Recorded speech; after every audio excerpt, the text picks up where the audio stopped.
semuanya, jadi saya akan membahas materi mengenai sosialisasi. Sosialisasi adalah usaha memasukkan nilai-nilai kebudayaan terhadap individu sehingga individu tersebut menjadi bagian masyarakat. Proses sosialisasi merupakan pendidikan sepanjang hayat melalui pemahaman dan penerimaan individu atas perannya di dalam suatu kelompok. Tujuan sosialisasi adalah yang pertama itu memberi pengetahuan dan keterampilan yang diperlukan dalam kehidupan masyarakat. Yang kedua, mengembangkan kemampuan seseorang agar dapat berkomunikasi secara efektif dengan orang lain. Yang ketiga, menanamkan nilai dan norma bertingkah laku sesuai peraturan dan kepercayaan masyarakat.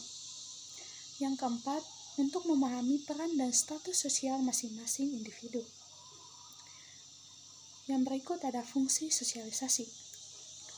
Fungsi sosialisasi dalam kehidupan manusia yang pertama itu membentuk pola perilaku dan kepribadian individu berdasarkan nilai dan norma di masyarakat. Yang kedua, menjaga keteraturan hidup masyarakat berdasarkan nilai dan norma yang diajarkan. Yang ketiga, menjaga integrasi kelompok dalam masyarakat. Yang berikut ada jenis sosialisasi.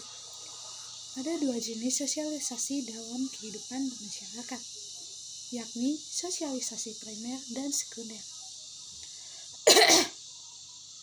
Sosialisasi primer adalah sosialisasi pertama yang dialami individu semasa kecil.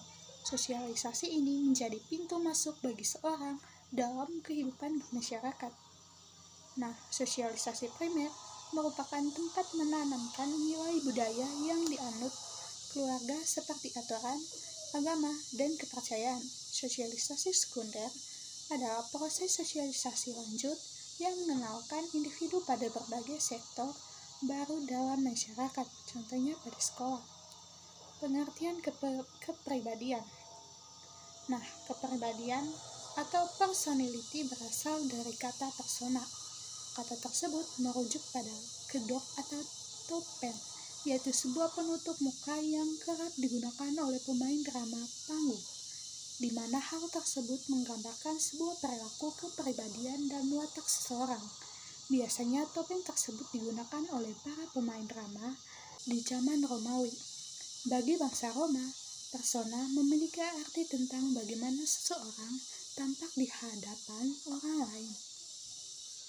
Secara umum, kepribadian seseorang merujuk pada bagaimana mereka tampil dan memberikan kesan bagi orang lain.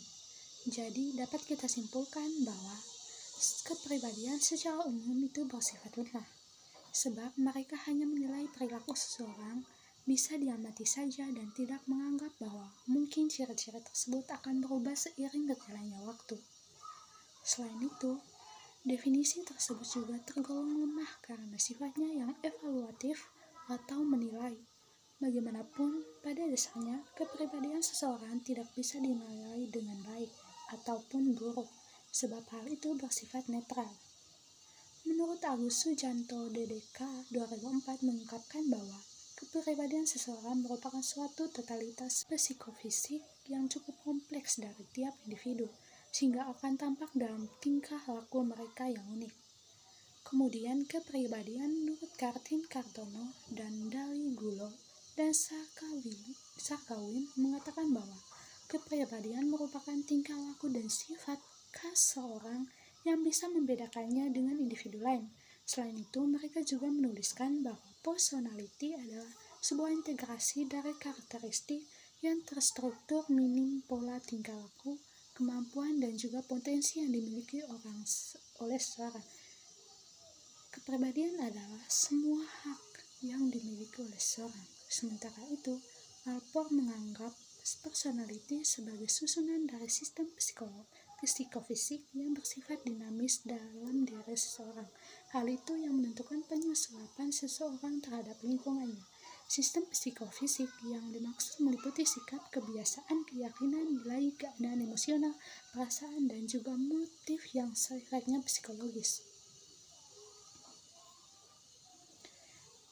kepribadian menurut psikologis. Menurut teori dari Gregory Kelly, ia memandang kepribadian seseorang sebagai cara unik dari setiap individu dalam mengertikan pengalaman yang ada di hidupnya.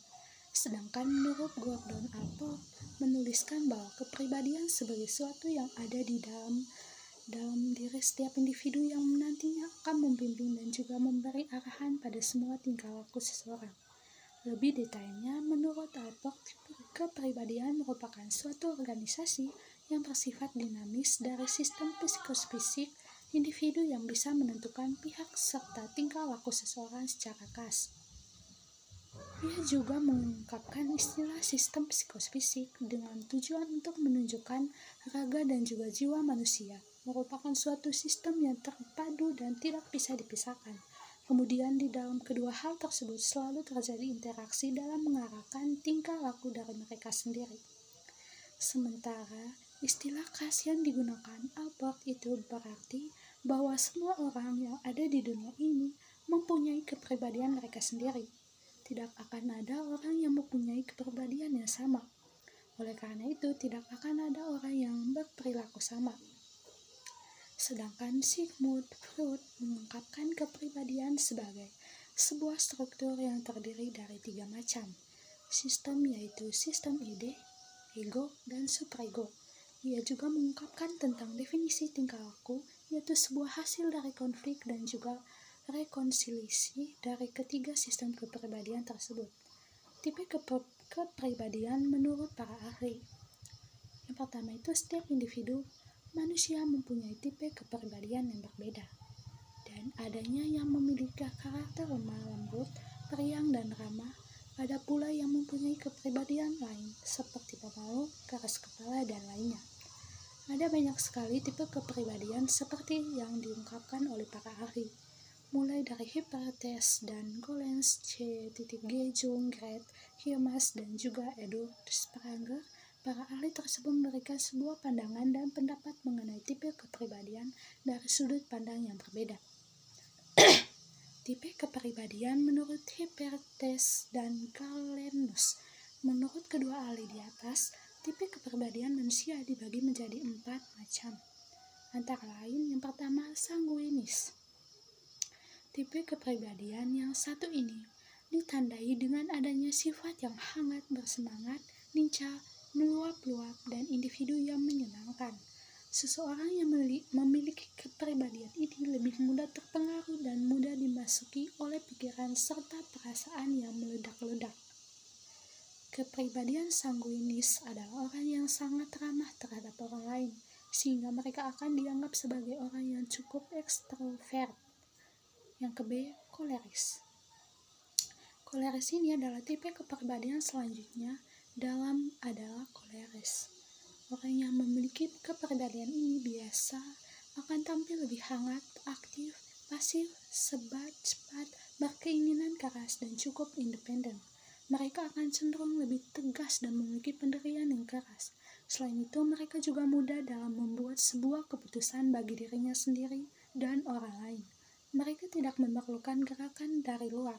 Malahan, orang yang memiliki kepribadian koleris akan mempengaruhi lingkungannya dengan pendapat dan gagasan, tujuan, rencana, dan juga ambisinya yang tidak pernah habis. Yang ketiga, melankolis. Orang yang memiliki kepribadian melankolis akan cenderung lebih suka berkorban. Tipe perfeksionis, analis, dan memiliki sifat emosi yang cukup sensitif. Seorang akan sangat menikmati keindahan karya seni dan tak ada seorang pun yang bisa melindungi mereka. Akan tetapi jika mereka sedang murung, maka akan menjadi seseorang yang sangat antagonis. Konsep berhubungan dengan kepribadian. Terdapat banyak sekali konsep yang berhubungan sangat erat dengan kepribadian, dan kadang-kadang juga sering disamakan dengan kepribadian. Konsep-konsep yang merupakan berhubungan dengan kepribadian yaitu 1. Ada karakter atau karakter. Dapat diartikan sebagai gambaran tingkah laku yang ditandai dengan menonjolkan nilai. Nilai yang dimaksud adalah baik atau buruk serta juga benar atau salah.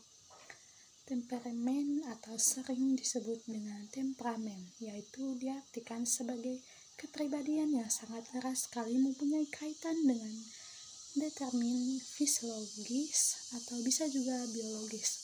Kritis atau sifat yang diartikan sebagai respons Anda atau dapat disebut sama kepada sekelompok stimuli yang dikatakan mirip atau senada, terus biasanya berlangsung dalam kurun waktu yang sangat lama. Fungsi teori kepribadian.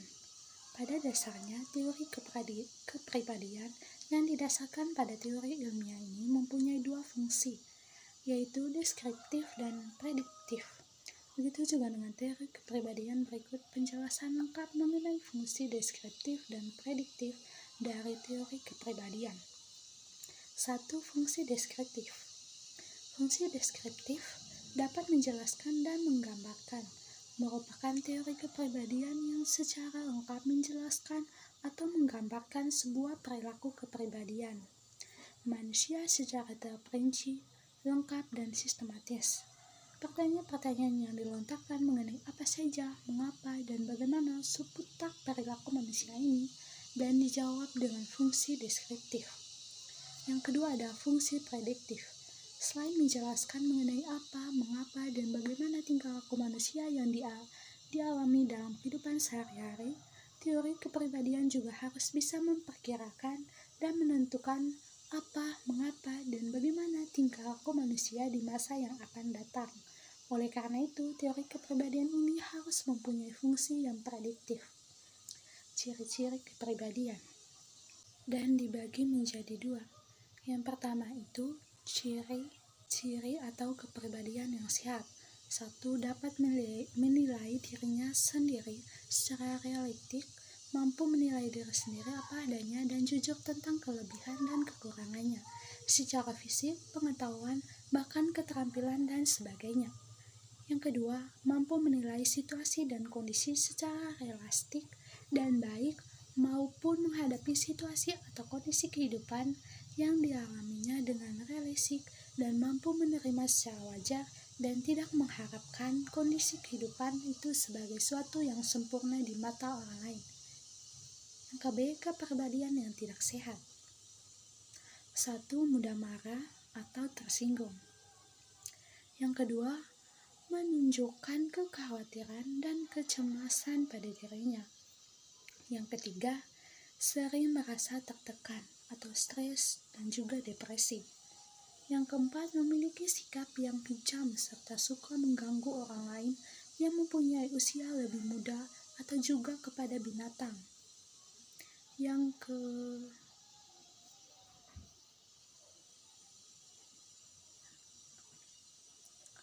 Adapun faktor pembentuk kepribadian manusia yang pertama, faktor biologis.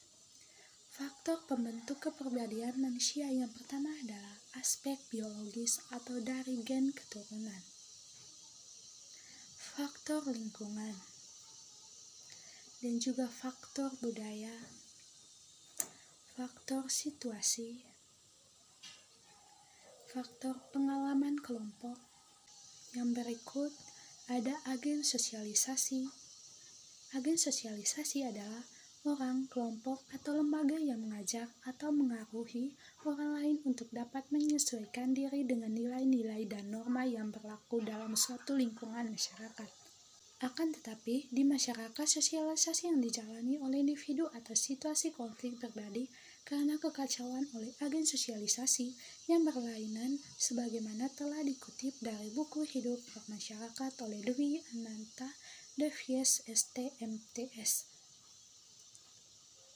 Yang pertama, rumah, sekolah, perguruan tinggi, dan juga beasiswa. Yang berikut ada 5 jenis agen sosialisasi dari keluarga hingga sekolah. Agen sosialisasi adalah orang atau kelompok atau lembaga yang mengajak atau mengaruhi orang lain untuk dapat menyesuaikan diri dengan nilai-nilai dan norma yang berlaku dalam suatu lingkungan masyarakat. Pesan-pesan yang disampaikan agen sosialisasi berlainan dan tidak selamanya sejalan dengan satu sama lain.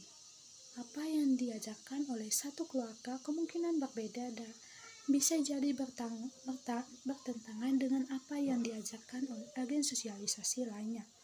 Proses sosialisasi akan berjalan lancar apabila pesan-pesan yang disampaikan oleh agen-agen sosialisasi itu tidak bertentangan antara selayaknya saling mendukung satu sama lain.